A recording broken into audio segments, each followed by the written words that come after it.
welcome to AMC Movie Talk for movie fans. I'm Crystal Kennedy, and this is the show we bring you the day's biggest movie news, and of course we give you insight into what it all means. I'm in Boys Town today, and joining me as always is AMC Movie News Senior Editor, Mr. John Campea. Greetings and salutations, everyone. Welcome to the best damn movie-related show on the internet, coming to you live from right here at the Stream.TV studios in Hollywood, California. I'm a little bit tired because I went to go see my third screening of Captain America last night at the midnight show. I didn't get to bed till 4 a.m. A little bit tired, but I'll pull through.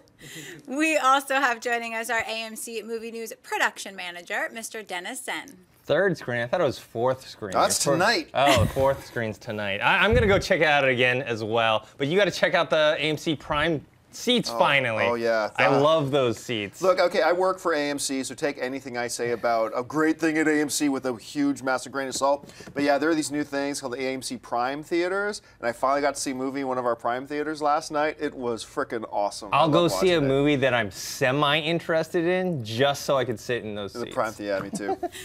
We also have joining us a very special guest today, writer over at Slash Film and my Comic-Con buddy, Jermaine Lucier. Everybody, John, thank you so much for having me. I'm here. I'm very happy to be here on the official first day of summer, unofficial, I guess, with Captain America opening. That's right. Yeah, you know, I've been a big fan of Slash Film for so many. I think, you know, Peter over at Slash Film, myself, Vic at Screen Rant, we all kind of started our movie blog things at the same time. You guys are the OGs. Yeah, we're kind of like the original 9 from Sons of Anarchy sort of thing. So I've been following Slash Film so long. I'm really happy to have you here. Oh, thanks. I'm happy to be here too. All right, guys, Paramount Pictures has announced that they've added the voices of Johnny Knoxville from Jackass Presents Bad Grandpa and The Last Stand and Tony Shalhoub from Monk, Pain and Gain to the cast of Teenage Mutant Ninja Turtles. Knoxville will voice Leonardo, while Shalhoub will be providing the voice of Master Splinter. The new Teenage Mutant Ninja Turtles will open in AMC theaters everywhere on August 8th. John, what do you think of these new additions to Teenage Mutant Ninja Turtles? You know, I'm one of these guys who I actually didn't mind the new Teenage Mutant Ninja Turtles trailer. And I'm not really quite sure if it's because it's good or because my expectations were so brutally low. When I was first sitting down, it was like, hey, this was not nearly as bad as I thought it was going to be. I like the design of the Turtles. I'm actually a Johnny Knoxville fan. I think he's really fun and funny when he's, I mean, his movie, The Ringer, was one of the only films I've ever walked out on in my life. But other than that, I think he can be pretty funny, a really cool personality. Tony Shalhoub, I've been a big fan of his ever since back. Remember that TV show Wings? Yeah. When he played like the Italian cab driver. I loved him in Galaxy Quest. He might have been the funniest dude in Galaxy Quest. I love this guy. I hate this news. This is awful. You know why it's awful? Well, for a couple reasons. I can live with going with you know, a white dude as Shredder. Boo. I can live with that if you're altering the story to whatever. Okay, fine. As long as he's still devious, super intelligent, big badass. As long as he's all those things. Make him whatever you want to make him. I can live with it. Not my choice, not my preference. I can live with it. But one of the reasons why I wasn't so put off by the Teenage Mutant Ninja Turtles trailer is because it seemed, and we talked about this, it seemed like it was going to be a little bit of a hybrid of the really popular, ridiculously stupid cowabunga, skateboarding, let's get some pizza dudes, Teenage Mutant Ninja Turtles, and my Teenage Mutant Ninja Turtles, which is the original black and white comics, which are so freaking badass and so cool. And the trailer felt like it was going to be a little bit of a mixture of the two. Tony Shalhoub as the voice of Splinter? Is he going to be talking like some kind of crazy neurotic New Yorker? And then Johnny Knoxville as, and I'm a fan of Knoxville, but now seeing he's going to be voicing one of the Turtles, that's just like, oh, it's going to be more just really stupid ridiculousness, and it completely turns me off. Look, obviously, we don't know until we see some footage with their voices. That could change everything, granted. But just knowing the information that we have completely turns me off. Dennis, what do you think? Well, as also a fan of the original comic book, that's why I have a problem with the White Shredder, because the Shredder in the comic book was a badass, you know, ninjutsu master. But in terms of the casting of these voices, one, I'm surprised that they didn't cast it earlier. You know, it's kind of, they've already, you know, they're probably working on post. I thought they might have had an idea of who they wanted beforehand. With the Johnny Knoxville, yeah, I'm not a fan of that one, because Leonardo's the leader. And Johnny Knoxville hasn't played any type of leadership like role in any of the movies. He's usually the sidekick, the funny comedic sidekick. I actually do like the Tony Shalhoub casting though, because I've seen him do some serious roles before. He played I forgot, like an agent in the movie The Siege a long time ago in like the 90s. That, yeah. And I thought, okay, this guy can do dramatic roles. So I think he can come off as a wise ninja master as Splinter. So for me, I buy the Tony Shalhoub. I'm not so sure about the Johnny Knoxville. Jermaine? I'm with you a little bit. Yeah, Leonardo is he's the leader. He's the focus guy. He's the the grounding. Knoxville has the weird, like, goofy voice. So are we going with the goofy Leonardo? That sort of is against everything we know about the Turtles. Granted, he's done serious stuff before. He could definitely, put on a serious voice. That would work. But that just gives me a little pause of what has Leib's been doing here. Plus, the Turtles are the stars here. I don't care who's in the suit. I don't care who the voice is.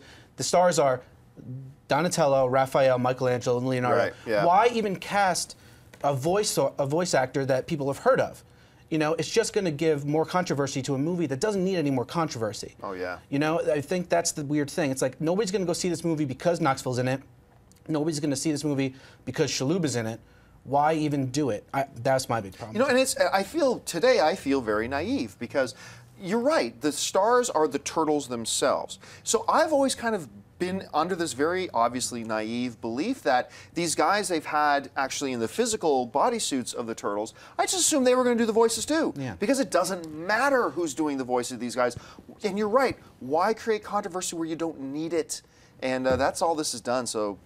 Odd. Did you see the fan fix of the Turtles? There's like been an image. Yes, those images of where they put the head or the face much like they redid the nose to make it look more like the original Turtles. Yeah. The original comic book and the cartoon. Yeah. I actually think it looks a lot better. It looks so much better, but the difference being I think they wanted a little bit more of a human look here. Yeah. That's why you get the nostrils, but it's creepy. I said in an article I wrote, it looks like Michael Jackson after plastic surgery. I'm crossing Michael Jackson and Shrek. Yes. I mean, it does, and well, I could actually, I was okay with the look. I was okay with it. Now, would I have preferred the new look that we see from the fan-made art? Yeah. Yes, but I can live with that look. But, oh gosh, every time I feel like I'm getting a little bit of positive vibes from this film, they smack me in the face with more harsh reality that this is, they're doing so many things wrong here. All right, what's next?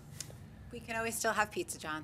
It's being reported that Will Ferrell has taken on the role of Bobby Riggs in the upcoming film Matchmaker.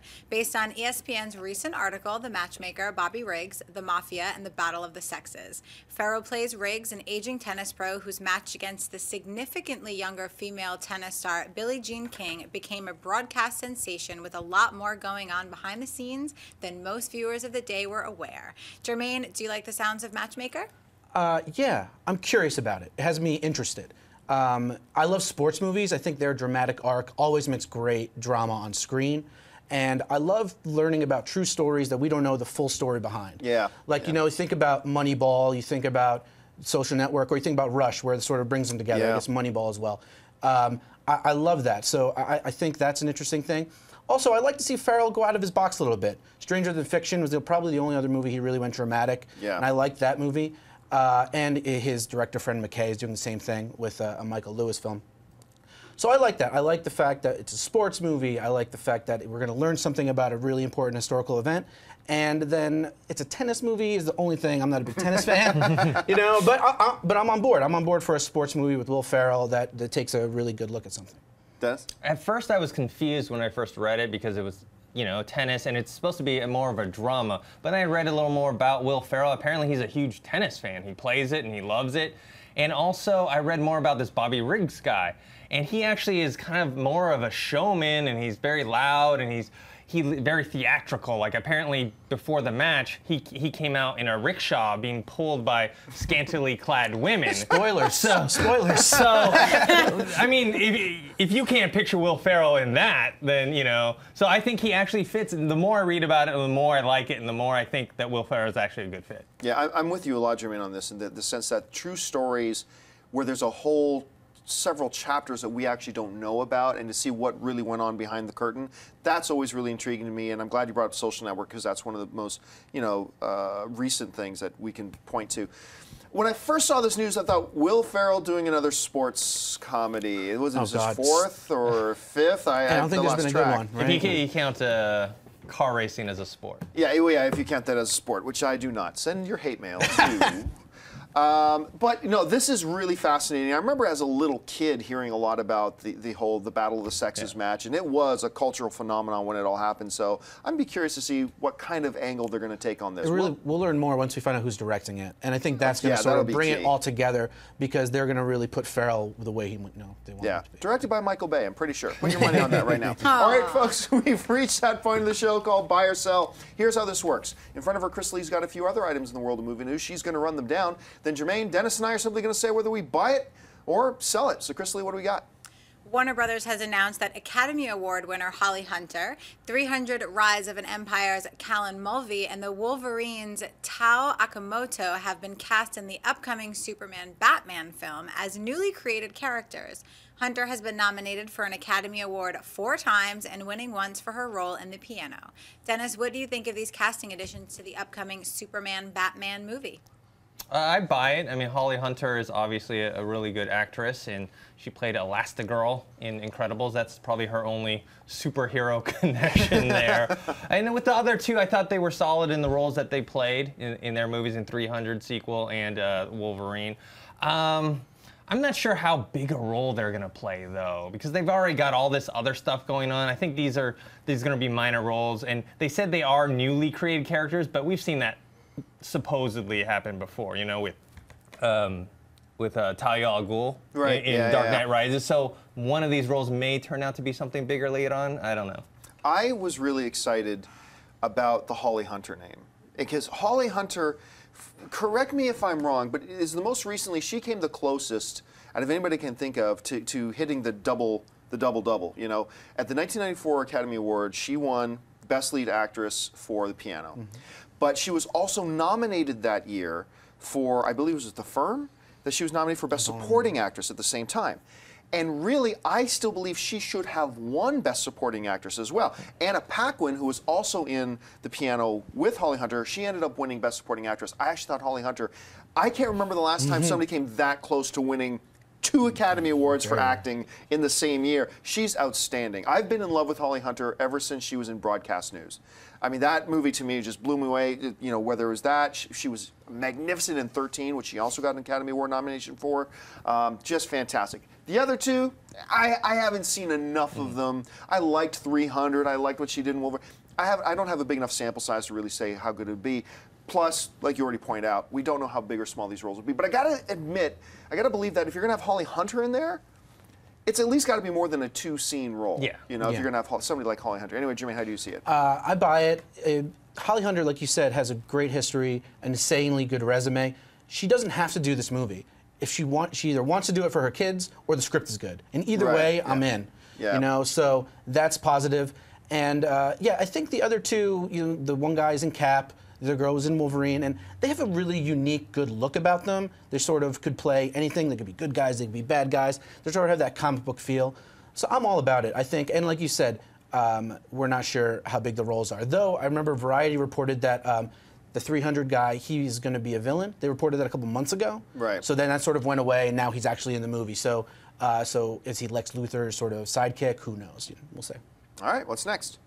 In a recent interview with Business Week, Marvel president Kevin Feige revealed that he and the studio have a film map laid out that has their Marvel films planned all the way into 2028.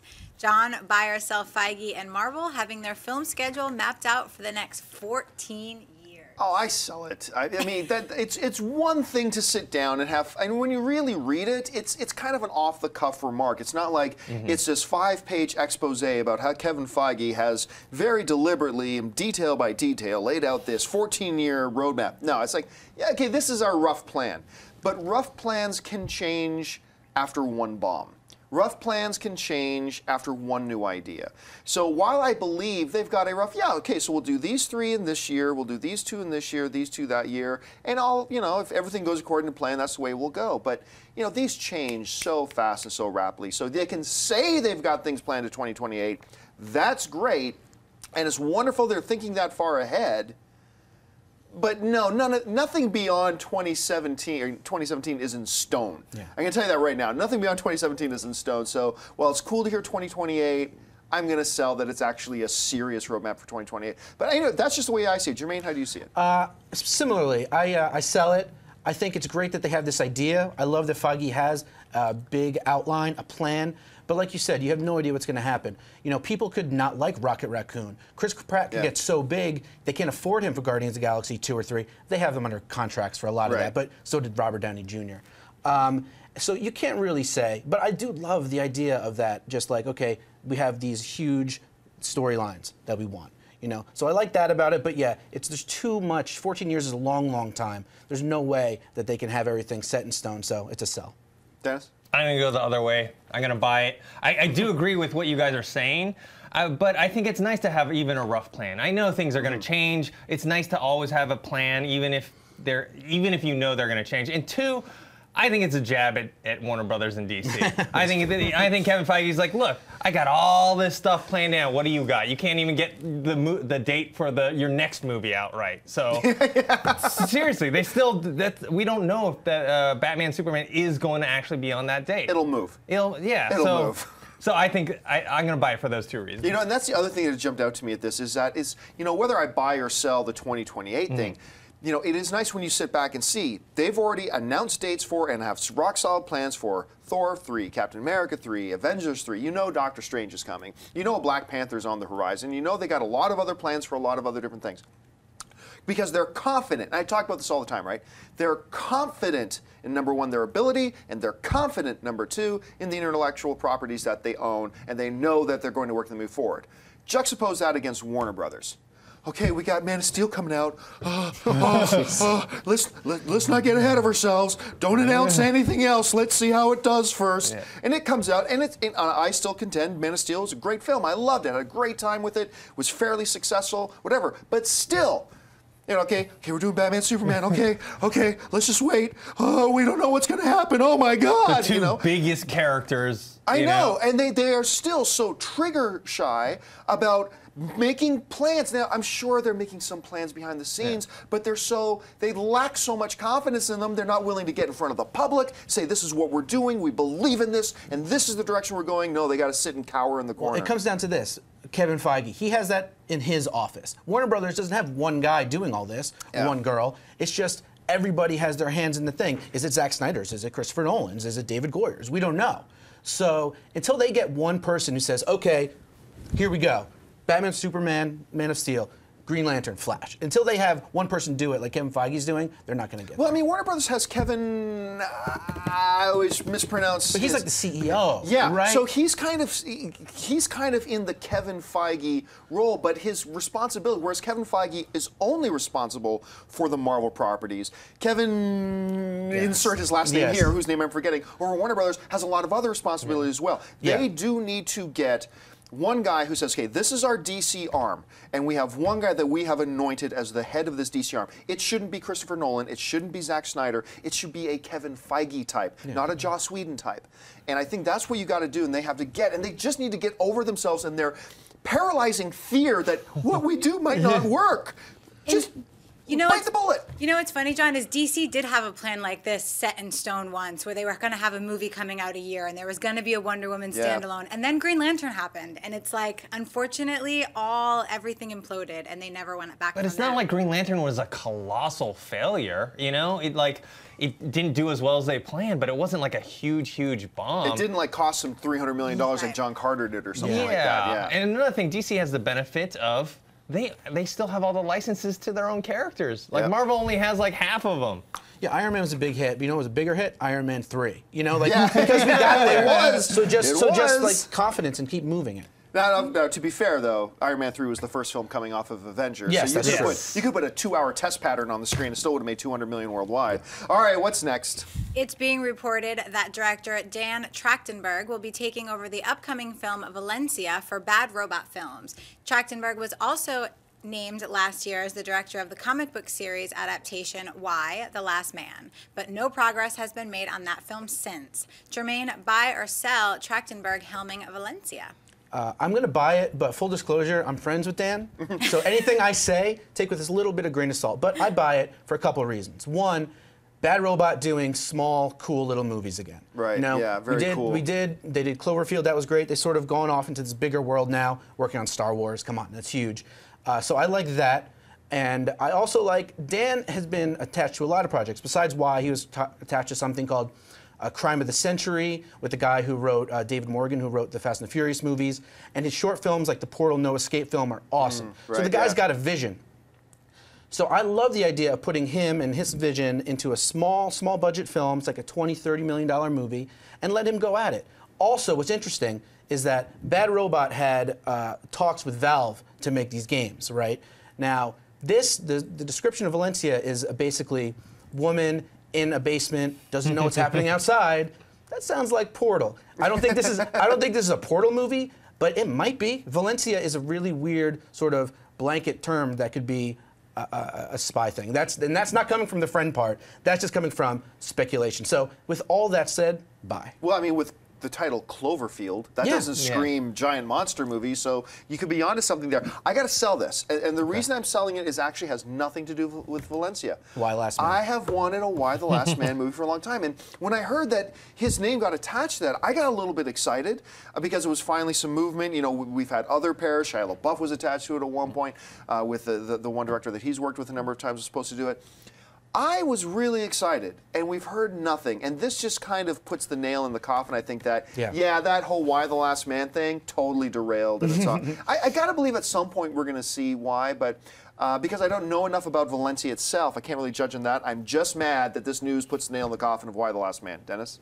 I buy, despite Why the Last Man probably either being done with or at least done with for a while. I know Brian K. Vaughan, the creator of Why the Last Man, said that if they don't start production in a few months, the rights revert back to him. So if Krakenberg is not doing it, they're not going to get it started. And I think he is, and especially for a first-time feature director, I think something smaller would suit him well. Something smaller with less actors, less locations, you know, and he did a great job with the Portal film. So I think something like this is perfect fit for him. And who's to say that after he makes this movie, which shoots, I believe, in the fall, they say, the reports, he can't do Why after that with BKV in there helping a little bit more.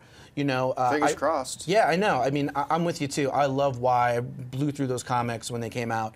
And I've heard from nobody in particular that the script is really good. So, so we'll see. Knock on wood. All right, folks, well, listen, we've come to that part of the show called Mailbag. If you've got a topic or a question you'd like us to address on the show, you can email us anytime at amcmovietalk@gmail.com. Now, just before we get there, I want to let you know that we do this show live every day, Monday through Friday at 11 a.m. Pacific Standard Time. And if you're watching us live right now and you've got a Twitter account, you can tweet some live questions to us because we're going to leave a couple of minutes at the end to take your questions live. So tweet your live questions at AMC Movie News. Chris Lee will keep her eye on that. But for now, it's time for Mailbag. So, Chris Lee, what do we got? Dwight Cox writes, I've recently read articles about a possible Halo movie coming soon. It mentioned names, a few names attached to the project, like Steven Spielberg. Do you think we will finally get to see a Halo movie on the big screen? I think it's possible, especially after seeing the web series Forward Unto Dawn. Well, keep in mind, too, this whole Halo thing that people have been talking about is a digital thing that would probably be streamed through Xbox. And I even heard Ridley Scott might even be attached as a producer. That's another project. Yeah. Two separate, but they're both digital. Yes. Right. So I don't think we're any closer to a live-action thing. As far as Forward Unto Dawn, I'm going to say something very unpopular. I was late to the Forward Unto Dawn party. I saw it maybe about 2 months after it came out, and I heard a lot of people really excited to watch it. That sucked. Oh, my God, that was awful. And if it wasn't the name Halo on it, nobody would have paid it any attention. I thought it was really poorly done. Better than what I could have made, but that's not saying much. So, no, at this point, I don't think we're any closer to getting an actual Halo movie. Dennis? I didn't think Forward Unto Dawn was that bad, but that's just my opinion.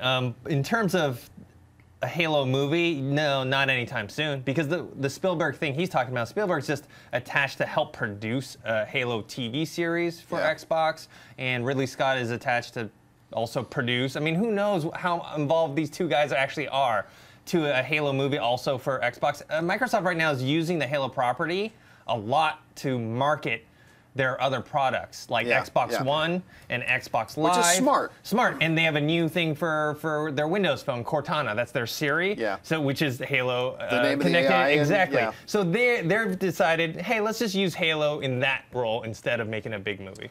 Yeah, I agree. The property is more important than a movie. Now, they can have these web series, and they can have them with Ridley Scott or Steven Spielberg attached, but a digital property is a digital property. A movie can ruin you. If they put out a bad Halo movie, it wouldn't ruin it. You'd still buy Halo 5, Halo 6, or whatever, but it could hurt significantly. A movie's much better. The billboards are on the thing.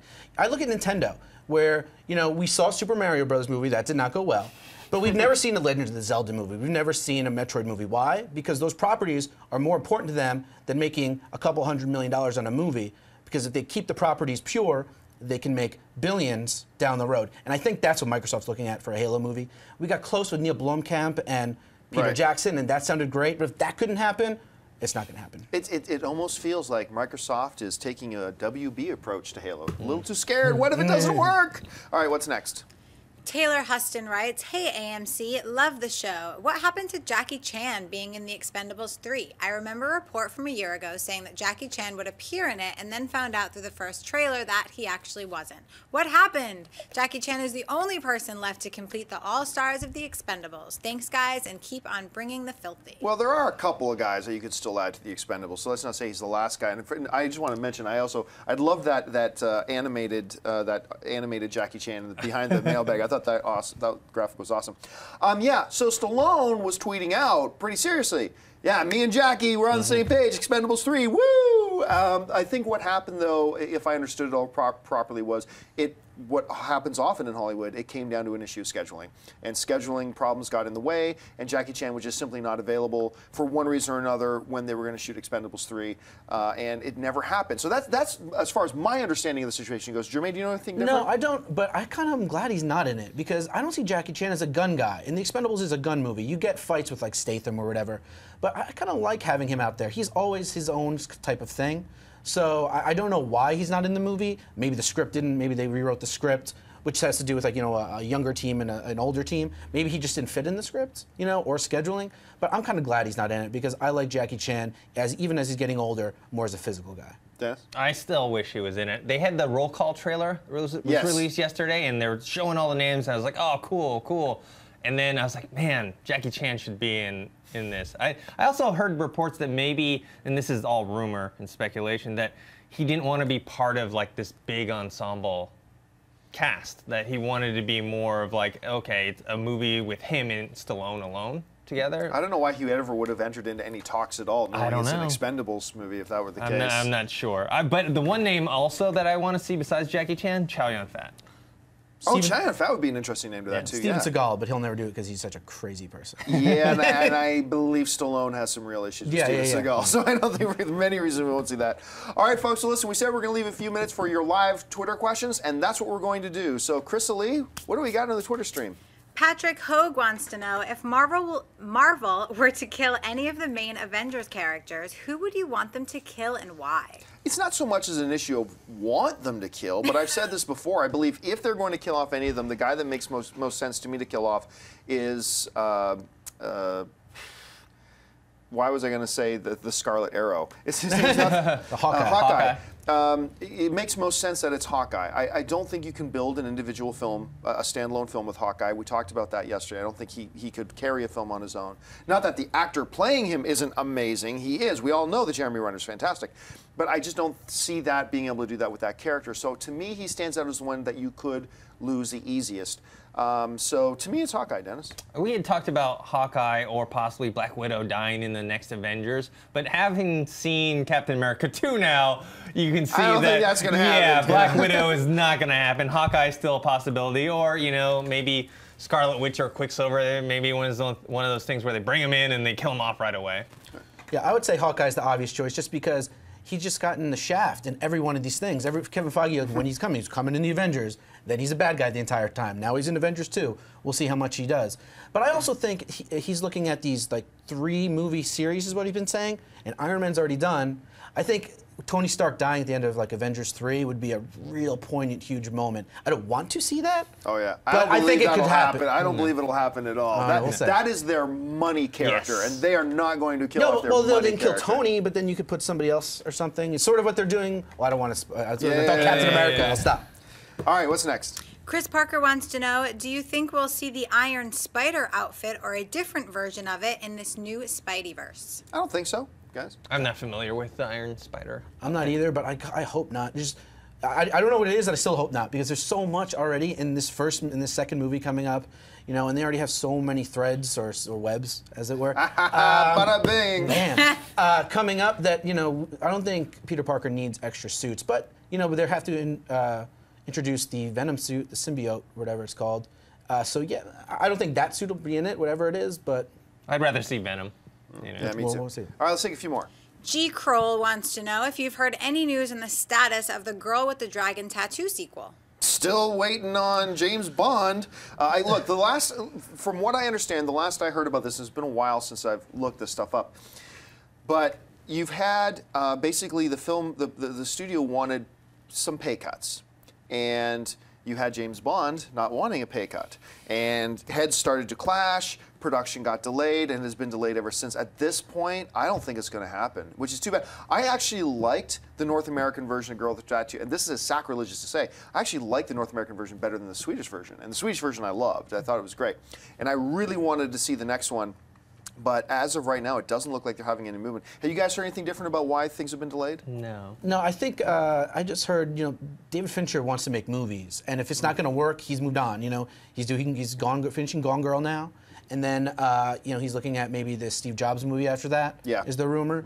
So even if it does happen, it's not going to happen for another 4 or 5 years, and by that point, do we care? Because you know, we already have all these other huge, you know, book trilogies that we're making: Hunger Games, Divergent, etc. Dennis? Yeah, I haven't heard anything, and I think at some point the studio still wants to make it, and they probably, if Fincher doesn't do it, they'll get someone else to do it. Yeah, I just really hope Daniel Craig and them can come to some kind of agreement and get this thing done, because I wanted that movie so bad. All right, what's next? Kayar Vyas wants to know, will DC bite the bullet and stand by Ryan Reynolds as Green Lantern, or will we get another reboot? We've addressed this a few times. I believe they're going to reboot the character, and I think that's a mistake. Despite all the flaws and the problems with the Green Lantern film, I still contend Ryan Reynolds was not one of the problems. Lots of problems. I don't think Reynolds was one of them. I think they should stick with him and not reboot the character, but I think they will. So, but I haven't heard anything else definitive about that ever since. You guys? I think they're going to reboot it, and I think it's the right move. Not that I thought Ryan Reynolds was a bad Green Lantern. It's just what I think Schnepp always talks about, the stench of failure. Yeah, the stench of failure. It wasn't a failure, but still, stench of mediocrity that Green Lantern was. So I think they will reboot it. Yeah, I agree, and I think I agree with you guys also that I liked Reynolds in the role, but I think you keep him in there. You have that movie as part of your canon, and maybe they don't want that. Some big things happened in that movie in the Green Lantern canon. So if you already, you know, if Sinestro already is who he is, going into Batman versus Superman, we might have a problem, you know. Not again, this is all speculation. I don't know anything for a fact, but I think they would probably recast. Okay, let's take two more. Oh my goodness, I was arguing with someone in the chat board that no one wants to see a Wonder Woman movie because someone in the chat board dared type that. I'm sorry, never say anything bad. I don't know how never say anything bad about your viewers, but that's one of the most idiotic things I've ever heard. Come on. Nobody wants to see a Wonder Woman. Yeah, that's the only reason why everybody's been talking about it for years, because nobody wants to see it. Anyway. I got a little caught up there, but all right, I'm back. Louis Fonseca wants to know, hello guys, do you guys think that we will see Unicron in the future of Transformers movies? I think there's a possibility. Well, I think it's a mistake. I think there's a possibility we may see him in this next one.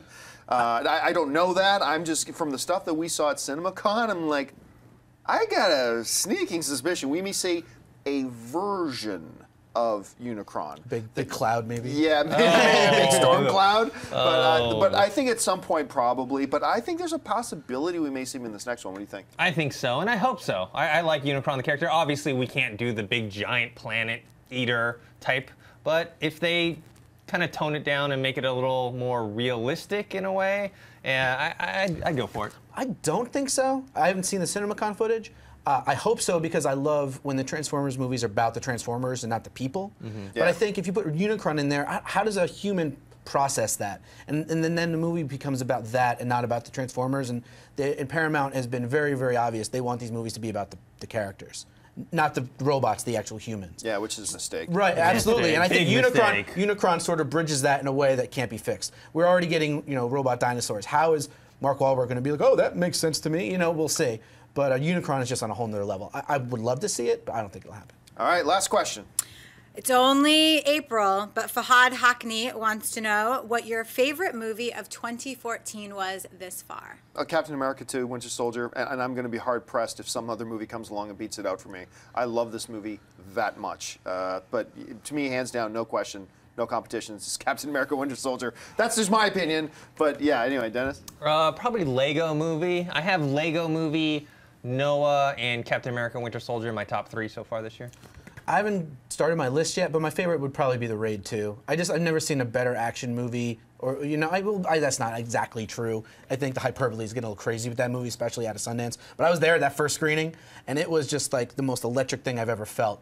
And I haven't seen it again yet. I'll see it again, but as of right now, that's my favorite movie of the year. What about you, Chrisley? What's your favorite movie you've seen this year? I mean, it's tough. I haven't seen Cap 2 yet. I'm going tonight, and I fear that it's going to be it. But right now, I'm going to go. I totally agree with Dennis that the Lego this year so far has been it for me. I love Lego movies so much. Everything is awesome. All right, folks, that'll do it for us. Thanks so much for joining us. Listen, don't forget, lots of great films playing in AMC theaters right now, including Captain America, the Winter Soldier. Head on over to www.amctheaters.com for your theater, showtime, and movie ticket information. If you haven't done so already, make sure you click on the subscribe button and click that thumbs up button. And if you want an audio-only podcast of this episode, make sure you look in the description of this video and you'll find links to our Stitcher and our iTunes. And I should mention to you guys that we were going to do it today, but don't forget the round 4 results of our comic book superhero March Movie Madness tournament. The results for round 4 and the matchup of the final is going to be announced on Monday. So make sure you get your votes in for that. I cannot believe how many of you guys have been voting on that, but we will be announcing the winners and the results of that on Monday, so make sure you come back for that. I want to thank, first of all, sitting at the table with me, sitting to my immediate right, the production manager of AMC Movie News, Mr. Dennis Zen. Dennis, where can people find you online? You guys can find me on Twitter @ThinkHero and on YouTube, ThinkHeroPro. From the fabulous slashfilm.com website, one of my favorites on the web, writer Jermaine Lucier. Jermaine, where can people find you online? I write about 1 million articles a day on slashfilm.com, and you can find me on Twitter @Jermaine Lucier. Our lovely host today, the Wonder Woman defender herself, Miss Chrisley Kennedy. Chrisley, where can people find you online? You guys can find me on Twitter and Instagram @Chrisley. And you guys can find me on all the various social media networks just @JohnCampia. Don't forget to join us tomorrow night sometime probably. Our Captain America Winter Soldier spoilers review will go up online. Dennis is looking at me. You didn't say we would have it up online tomorrow. Yeah. We're going to have it up online tomorrow. So make sure you join us for that. My name is John Campia for AMC Movie News. Thanks a lot for joining us, guys. And until next time, bye-bye.